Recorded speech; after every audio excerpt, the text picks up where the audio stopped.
Y'all sisters a trip. The first thing you say is, I don't believe nothing they say about Young Miami. I believe everything else. I believe Bishop T.D. Jakes is involved. I believe Jay-Z is involved. I believe Beyonce is going down next. But I don't believe nothing about Young Miami, what they saying. Listen, if you think that talent is what got Young Miami onto Diddy's circle and so close with P. Diddy, you sleeping and you not ready for this conversation. Nobody plays for free. Welcome back to Hot Topics TV, BrainFLoTv. Go ahead and hit that subscribe button and let's get right into this. First of all, shout out to my viewers, subscribers, the people who tune in on a regular basis to this channel and my other channels, BrainFLoTv. As you can tell, my voice is still not right, so I'm still doing what the doctor says, speaking for a few minutes and then let my voice rest for the rest of the day, but the work must go on, right? Listen, nobody plays for free. Do you think these billionaires are going to just invite you into their circle, let you know their secrets, take you into their private spaces, their after parties, their exclusive parties in these dark corners where they shoot their drugs and they have sex and they do all kinds of stuff, and you're just going to be privy to all this information and be exposed to everything they do outside of making the music? And then you're just supposed to what? Just be there because you're so beautiful or because you're so talented? They don't need you. Puffy don't need Young Miami. Young Miami needed Puffy, unless Puffy needed Young Miami for something other than the music. And he did. And now we're finding out in these court papers what it could be, right? California and Florida and around the country relying on the mail, email, social media, text messages, and WhatsApp messages to distribute interstate wires to disseminate the misleading information described herein, as well as to receive profits from the artists, creative musicians, and producers from their forced solicitation of sex workers and the solicitation of sexual encounters with prostitutes, sex workers, and minors, and the purchasing and distribution of illegal firearms and drugs. This is a part of the paperwork that they have putting this case together right now. And this is describing Young Miami's position in Diddy's life, what he uses her for. Each of these acts was undertaken with the knowledge and approval of all other defendants in furtherance of the goals of their conspiracy. Robin Greenhill, the accountant, would ensure the wiring funds transfer or cash payments to the sex workers. Frankie Santella, Moy Bond, Brendan Paul, and KK would also be responsible for ensuring payment to sex workers in cash. Young Miami, Jade, Daphne, Joy were paid, and Daphne Joy were paid a monthly fee to work as Mr. Combs' sex workers and receive payment via wire transfer from Robin Greenhill, which is the accountant, which outlined defendants' ongoing criminal operation. Listen, they just picked up Brendan Paul and arrested him, right? Now, they're calling him Diddy's drug mule. The funny thing is, like I explained in the last video, the feds knew nothing about Brendan Paul until they started going through the paperwork. And he was described as the person who carries Diddy's drugs and moves his guns around. Take the guns to whoever they need to get to and move the drugs around for him. Well, guess what? When the feds ran down on Diddy and Brendan Paul at the airport, they were about to board a private jet. It was not Diddy's private jet. Diddy's personal private jet, the Black Jet, was grounded in Antigua waiting for Diddy to arrive. This jet was about to take them from Florida, from Miami, at a private airport to meet his own personal jet. Who did they find with him? They found Brandon Paul. They found Brandon Paul. What did they find in Brandon Paul's luggage? And why was Brandon Paul arrested? For the same reason he is described as being the purpose or his purpose that he serves. He was the one that was found with the drugs. So it's not a coincidence. It's not an accident. Now, if the paperwork says Young Miami is a sex worker and she moves drugs for Puffy, I'm learning now that a lot of these artists, they are actually laundering money for bigger people. And they're also not only laundering money, they're transporting drugs, distributing big amounts of drugs under the guise of flying in a private jet to go do shows and collecting large checks for doing those shows. The person that comes to mind right now, I want you to go back and look at the Juice WRLD story. Just go look it up. Look at what was found on Juice WRLD's private jet when Juice WRLD passed away. I say no more. And that's the first thing I thought. Well, why is so much drugs on his plane when he passed away? Anyhow, I'll move along. So, according to the paperwork, it continues where it says Young Miami, Jade, and Daphne Joy were paid a monthly fee to work as Mr. Combs' sex worker and received payment via wire transfers from Robin Greenhill, which outlined the defendant's ongoing criminal operation. Now, we're talking about Young Miami, the artist, Diddy's ex-girlfriend, or that's what he wanted to have we believe she was. But we're also talking about we're also talking about 50 Cent's baby mother, the woman who is the mother of 50 Cent's 12-year-old son. Could this be why 50 Cent is the way he is toward Diddy this whole time? Makes you scratch your head. Makes you wonder. Food for thought. It went on to say that during the 10 years preceding the filing of this action and to the present, all defendants did cooperate jointly and severally in the commission of 3 or more of the predicate acts that are itemized at 18 U.S.C. 1961 A, I, and B, and violation of 18 U.I.C. as described in this complaint, beginning at an exact date unknown to the plaintiff, but within 10 years preceding the filing of this action, defendants have knowingly, willingly, and unlawfully participated in patterns of racketeering activities that continue to this very day. Let me leave that alone.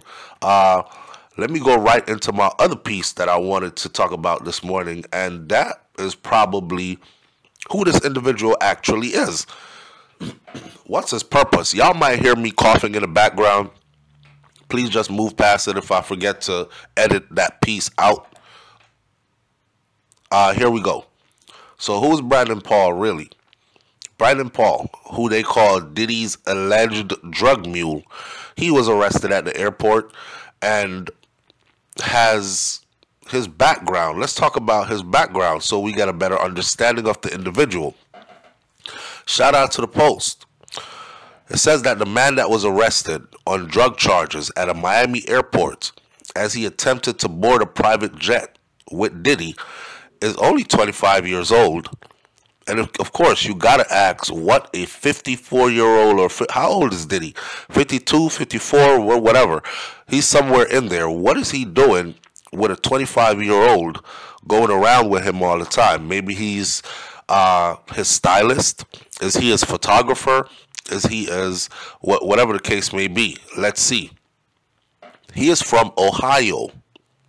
Brandon Paul is an amateur music producer and a graduate of Fairmount State University in West Virginia, but he has also been accused of being the one to move around Diddy's drugs and his guns in a federal lawsuit that was filed against P. Diddy.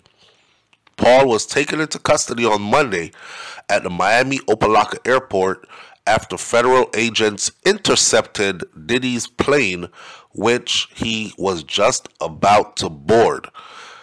He was booked on one count of possession of suspected cocaine and suspected marijuana candies or edibles, according to an arrest report that was obtained by the Post. Both charges are felony charges in the state of Florida. So it wasn't no little misdemeanor. And I see pictures of him and Diddy in a recording studio. Now, Diddy does music.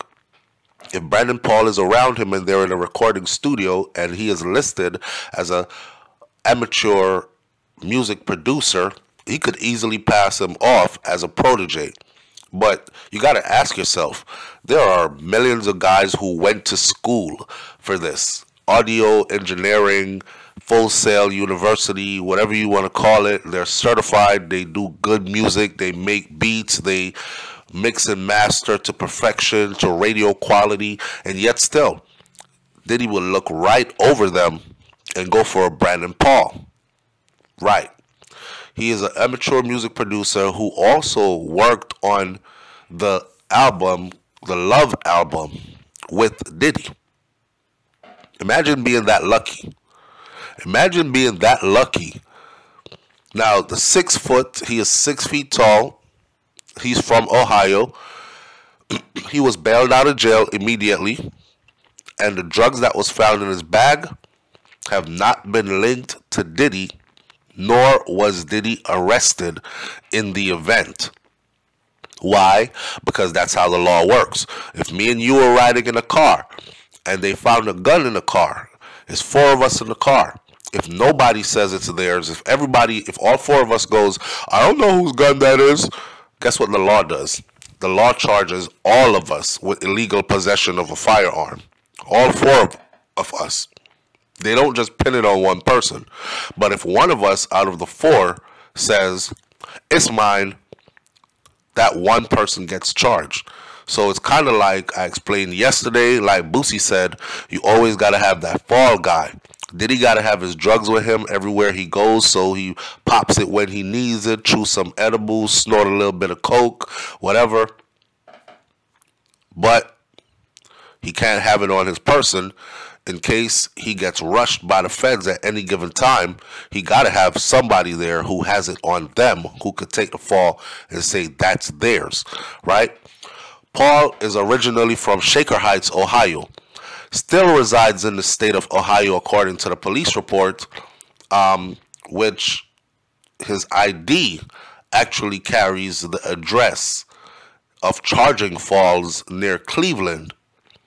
Still listed as somebody that lives with his parents, Kurt and Mary Jo, inside their $829,000 4-bedroom, 6-bathroom home.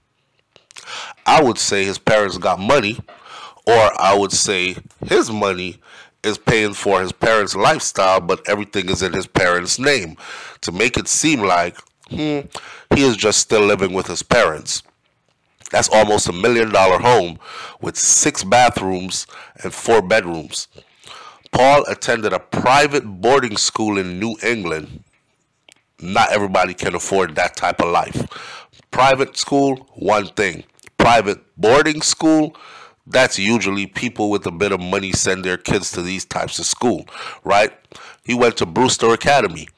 That was for the first 3 years of high school before he transferred to Hawken High, which is a private day school in Ohio, for his senior year. Then he went on to attend Syracuse University in New York for his freshman and his sophomore year before he transferred to Fairmount State University for his final 2 years. He was a good basketball player. In basketball and sports, period, you have divisions. Division 2, Division 3, and you have Division 1. Division One is where the really good ball players play. Division One is where the NBA would pick from basketball players, drafting them from college into the NBA to go professional. He actually played Division One basketball. He played Division One school basketball from 2018 to 2020 before he transferred to a Division Two team in 2020, playing an average of under 10 minutes per game in his later years at a Division Two. Maybe he wasn't making it for basketball, and that was his dream, but it didn't fall through. Sports does that to you sometimes. It weeds you out.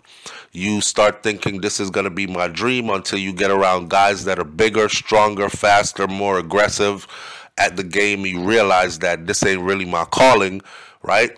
So he transferred to a Division Two. Nobody who plays sports at a Division One level willingly transfers to a Division Two. But okay, at his basketball career didn't take off. He became an amateur music producer, and he just started doing that during the pandemic. And he started making beats on his laptop. He eventually began to produce for people like Diddy on the Love album, which was released in September. I don't get that. I don't get that connection. The young producer posted a photo of himself and Puffy in the studio while working on the album to commemorate his achievements on Facebook, showing off to your friends. Look at me. I made it. I didn't make it in basketball, but I sure as hell made it because I'm sitting here with Puffy, with P. Diddy, in the studio working on his album. His fans, his friends went crazy. Wow. Maybe basketball wasn't your calling. Maybe music is your calling. He also posted photos of the album release party, which featured romantic red rose petals on the table and love-inspired drinks. We could go into that one, but we won't.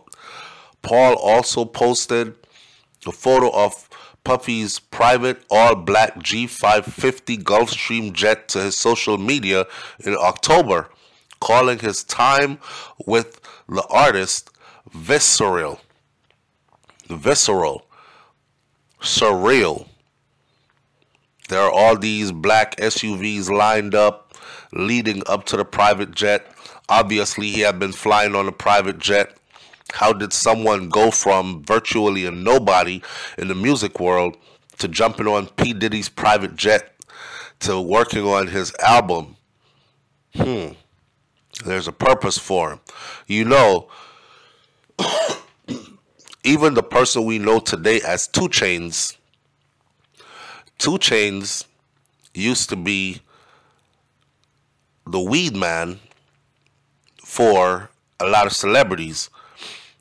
As far as I remember, I think I remember Lil Wayne saying 2 Chainz used to be his weed man. Back then he was Titty Boy, right? Or he rapped as Titty Boy, but his main thing was hustling weed, selling weed. And a lot of y'all might think weed don't have any money in it. Man, when you get into those exotic strains, you could be selling cocaine. It gets like as expensive as or even more expensive than cocaine. But I won't even talk about that, right? Those who know, know. So that was his niche before somebody said, come hop on this song with me because you sell weed, but you can't rap. And he went from weed guy to 2 Chainz, the artist. This guy right here, according to the paperwork they have on P. Diddy, he went from college basketball player to overnight sensation music producer to P. Diddy's Mule, courier, the guy who moves around his drugs and his guns for him, according to that paperwork. I wasn't there, I don't know. Now, following his arrest, Puffy was seen stressfully pacing outside of the Opa-locka airport Monday afternoon. That's when y'all saw him in that white shirt and the blue pants, pacing back and forth. Because now, you know, if you're dependent on your drugs and you can't get it, you're going to be all off. So now you got to take this flight, head all the way to a Caribbean island to go pick up your next plane. You are Puffy. You're not sure where to get what from, although you might have links in many different places. At this point, you got to be really careful because obviously they're all over you, right? Diddy, who has an estimated net worth of $1 billion,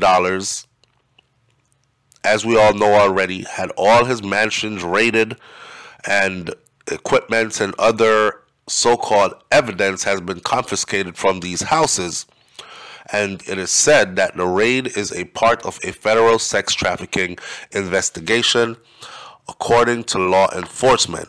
Back to Young Miami. It is said that Young Miami, that's what they do. That's what they do. They move his drugs around. They participate in his sexual thrusts. They sell sex on his behalf, basically. And also, they bring girls to him. Some of those girls, it is said, or people, not just girls, because now we're finding out that guys are involved. Those people, some of them, is allegedly underaged. Now, the last part I want to get in here is, I read the report of the guy, the producer, who worked on Diddy's album not too long ago. I guess he waited for like a year, and he gave Diddy all the time in the world for a year to give me my proper credits. For you're not going to do me like you did all them other artists that came up under you, like you did Mace and all of them. Give me my proper credits, or I'm flipping this thing inside out because I know enough to do it. Diddy must have said, F you, you ain't getting nothing. And that is why we see what's happening right now. In his report, there's a particular story. He's the same guy who said, you know, he thinks Diddy was trying to groom him to pass him off to his other clients. Right. And at one point, he had Cuba Gooding Jr., who was attending a party, who was all over him, rubbing on the inside of his thigh, rubbing on the small of his back, throwing his arm over his shoulder, around his neck, pulling him in close. Guess what? They have the videos. I saw a video and picture of Cuba Gooding Jr. doing exactly that, rubbing all over the young man, right? So that's another story to talk about. But the disturbing part is where this guy said, yeah, he too was encouraged to solicit sex workers for Diddy. And he was, he said at one time, all he remember was getting served a drink. And he don't know what happened. And when he woke up in a bed with two other naked men. And Diddy was there. And that's not my words. That's a part of what is written in the affidavit. That is why you have these feds running up in Diddy's shit, looking for all kinds of stuff to solidify their case. There's so much more that we got to talk about on this, but I'll just leave it right here for now. Leave your comments in the comment section below. Tell me what you think about this one, and I'll catch you on the next video. Ooh, it's getting sticky, but I want the sisters to keep the same energy and stop talking about everybody is guilty. But as far as Young Miami goes, I don't think she is involved in all that. That guy described everybody's position, and the first person they went after, they found him doing exactly what he was described to be doing in that affidavit. Don't let that go over your head. I'll catch you on the next video. It's BrainFLoTv /hottopixxtv. You already know, if the topic is hot, we're on it. I'm out. Peace.